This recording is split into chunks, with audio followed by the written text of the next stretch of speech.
What's the word, y'all? Welcome back to the recap. Man, it feels good to say those words. Whew, it's been a minute. But I'm here to talk about All-Star Day.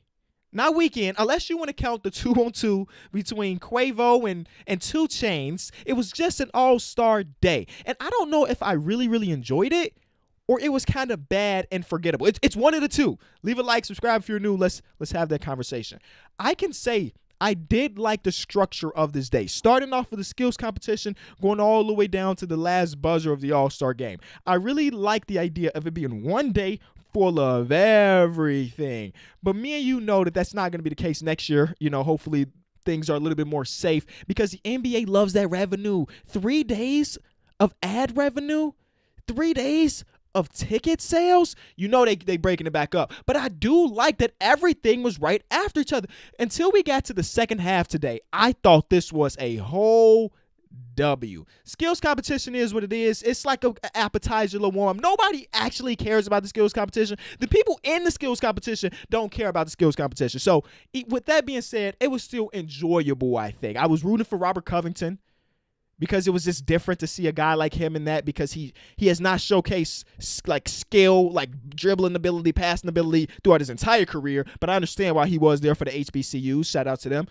But I was rooting for him for that moment alone, for that reason alone. But obviously that didn't go well. My boy CP missed the whole layup, but he made up for it because he dunked the ball for, I think, the second All-Star game in a row. So then we get to the three-point competition, and man, did this feel amazing. Steph Curry being back in the event made everything just work out well. We knew there was this guy, this Goliath of a shooter in this competition. And of course, I love watching Steph Curry shoot the ball. It's the purest looking jump shot, because after he missed those first two in his first time around, he was absolutely automatic. He just had to recalibrate, and he just found it. It's so incredible to see people that are at the best at what they do, whether this is sports, whether this is music, whatever it may be. When you are the absolute best at something, bar none, there is no better shooter than Stephen Curry on this planet right now. So to see him find that moment and lock in is incredible, and I think everybody was in awe of it. One thing I didn't like is, of course, that Damian Lillard had to pull out for the rest reasons, because I think that those two players are the ones that we get in that final. Shout out to Mike Conley, because he definitely showed a lot of people wrong, but I wanted to see Dame versus Steph. And then once we got to the actual game and these dudes was literally pulling up from half court, made me want to see them go back and forth from three in the actual three-point shootout even more. So Steph Curry kills it in the three-point shootout, coming down to the last possible shot. And then we get to the first half of the All-Star game, and it was beautiful. I think that the NBA, and I think we're going to be comparing last year's All-Star game in Chicago with the new Elam ending, and it ended with Anthony Davis hitting that shot, basically being a close, everybody's buckling in. We're going to compare that game to every single game in the near future, because that was the most competitive game that we've seen in a very long time. And I think that the players are try to find this balance of being competitive and also trying to show out for the fans, right? Because you need a balance of both. And I think last year was a perfect example of that. But the first half, man, it was crazy to see Steph Curry do everything he does. It was crazy to see Giannis dominate. These are the type of games, though, that the big man, the dominant force, that's why Shaq has 3 finals MVPs. That's why Anthony Davis has a few. Because at the end of the day, nobody's really guarding like a guy like Giannis when he's in the paint. So he can just run to the basket and dunk the ball. But he showed a lot of different stuff, like a step back 3 in the corner. Girlfriend was like, that's not him, right? And I was like, nah. He's not doing that type of stuff in the regular season game. That's not him. And then he had a bank 3-pointer. He was bringing out all the tricks. And I think I saw a stat on Twitter that he is the only player in NBA history to go to an All-Star game and shoot perfect from the field with over 10 shot attempts. So that is an incredible stat line in itself. I didn't even realize that Dame had 32. Overall, the first half of the game was well played from both sides. You know, of course, look, Team LeBron was stacked by the end of, you know what I'm saying? When you got Joel Embiid, you have Devin Booker, and of course, the captain himself, Kevin Durant, not being there, of course, we knew that Team LeBron was going to win. We were just trying to see how dominant of a performance what it's going to be. And through the first half, of course, Team LeBron was winning, but it wasn't like a dominant until like we got to the second half, and that's when it kind of got boring. Team Durant kind of stayed in this for the first half.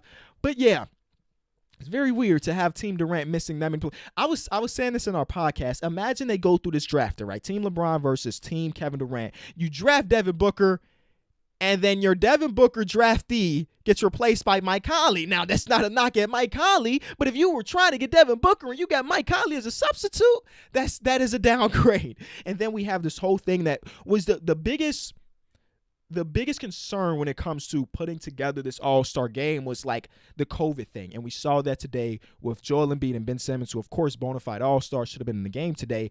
Due to contact tracing, they could not perform. And like Joel Embiid is an MVP candidate this year, and he couldn't actually be in the all-star game. And I know he's in Atlanta. He's mad. Like he even tweeted Mickey Mouse all-star game, which is enabling all of those guys that use that Mickey Mouse meme stuff to continue to do what they do. Joel, we gotta be better. Do not open that gate because it will not close. But then we get to the dunk contest. And, well, the dunk contest was extremely underwhelming. And you know what? I did not look at the three players that were into it and immediately thought that it was going to be a dud. When you compare it to some of the previous years, we know, like, bona fide dunkers were in it. Bona fide, like, really, really good players were in it. And I didn't look at these three guys and immediately say, this is going to suck. I gave this a legitimate chance, and it just didn't live up to any expectation for me. Not that the dunks were bad or anything. Like, they were good dunks, and they were impressive dunks. There's no flair to it. And maybe that's because there was not a lot of crowd, or maybe the dunks just didn't have enough flair to the crowd to get into it, because there were still 2,500 people there, I think they said. Something like that. And then the players that were even on the sideline didn't react to these dunks. Steph Curry and them were reacting crazy to the actual game the whole time. We got to the dunk contest, and they were like, nice dunk. A little clap. Nobody was really reacting. Anthony Simons put on some cool dunks. The dunk that Cassius Stanley started with was dope, but it was also something we've seen before, so it didn't get a high grade. And Obi Toppin brought up something Zach LaVine did a week ago, and then, it was just some of the dunks were pretty basic, but impressive. Don't get me wrong, impressive, but basic. Nothing was like something we've never seen before. If Anthony Simon would have actually gave the lips to the rim, that would have been different. Him jumping up 12 feet was kind of different, but it didn't have that little flair to it to make, as a person, as a basketball fan, jumping up 12 feet to get a ball and dunking it is impressive, but I feel like to the casual fan, that was just a dunk. Maybe I'm wrong here. Overall, not really impressive. And then that same energy kind of carried on to the second half where it just was happening. It was just happening. I think the only downside of having everything in one day slate is that it felt like it was going on forever. Like at the end of the third quarter, they had the legend Anthony Hamilton come through and sing a song, which is dope for the frontline workers, which is dope. But it definitely felt like we were going on for 6 hours already. You know what I'm saying? So maybe the pacing, or maybe starting a little bit earlier, if we're going to keep it one day, would have been better. I still don't know if I really loved it, or when we look back 3 years from now, are we going to remember this game? Maybe we remember Steph Curry being dominant in the three-point shootout. Maybe we remember that Giannis didn't miss a shot, but I think we're going to keep comparing it to 2020 in Chicago. I just think we do. I think we do. 2020 in Chicago. I do love the idea of them naming the MVP award after Kobe. That is a beautiful gesture. Because, of course, Kobe also destroyed All-Star games. 2011 is the one that comes to mind because they just retroed the Pro Tro 6 where he won All-Star game MVP in L.A. at that. And I wore them in the three-point or the shootout I was in a couple days ago that we will not talk about because I lost. Overall, I don't regret watching, obviously, because it's basketball. What I am going to be really upset about or kind of lost with is there's no basketball for the next, 2-3 days? I think until Wednesday night. So it's going to be rough. Let me know what you think about All-Star, man. Was it a W? Was it an L? Let me know. Comment section. Peace out. Call game.